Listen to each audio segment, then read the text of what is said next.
welcome to Flory Models Daily Vlog here on the Thursday, the 25th of February 2016, and been pushing along really nicely with the Terminator today, getting all the little bits and pieces down on there. We've done a little bit on dry brushing using multiple colours, so I use black and then come in with a light grey, or you can use we've got down here a couple of different shades of grey, just to liven things up and make things look metally. And it's funny how in scale grey looks like metal instead of using metals, because in the old days I used to use a lot of silvers and things like that, but I find them to be too strong, too in your face. So now by using grey, it gives you that sort of heavy metal look to it, and all the things.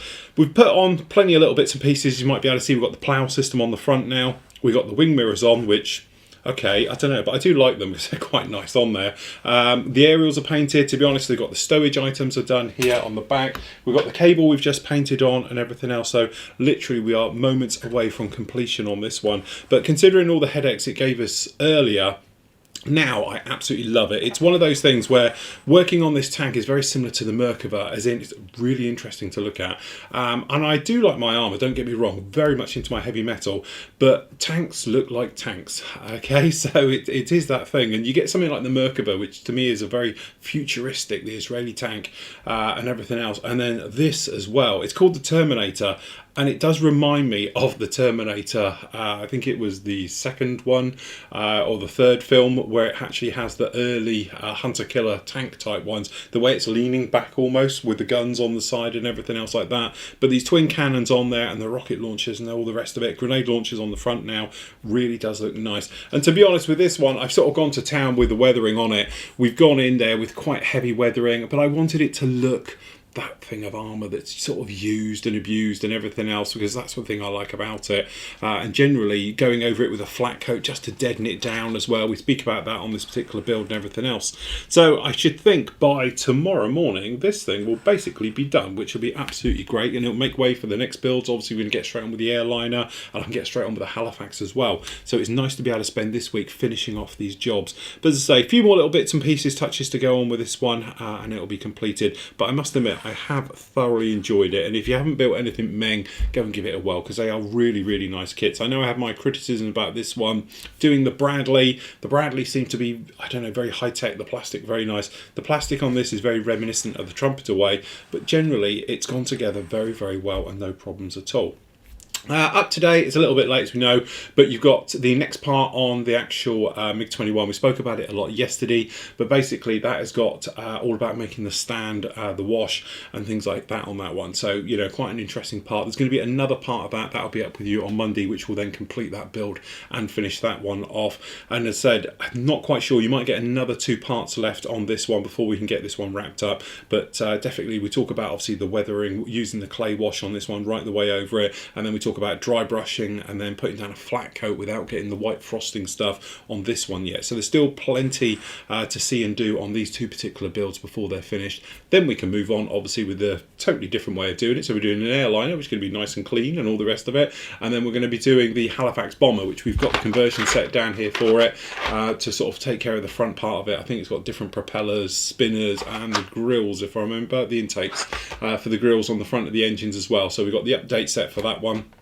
And then we can actually do some beautiful weathering, because we're going to have that thing of like black underside and the way of weathering black, and then on the top side we want it to look quite grimy and streaky and dirty that Halifax actually had during the war. So that'll be a nice interesting project. Thanks for all the feedback on Flow. Flow is going to have an amazing time.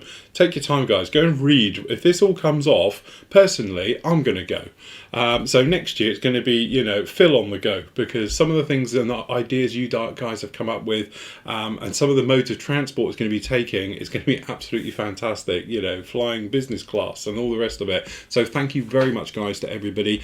As I said, it's going to be winging, or she's winging her way now over the way to Hans, and then Hans will obviously pass on to his nearest member, and then so forth and so on. And then I'm going to try and work out logistically which is going to be the quickest and easiest route around between members as it makes its way round. But as you said, we're going everywhere literally.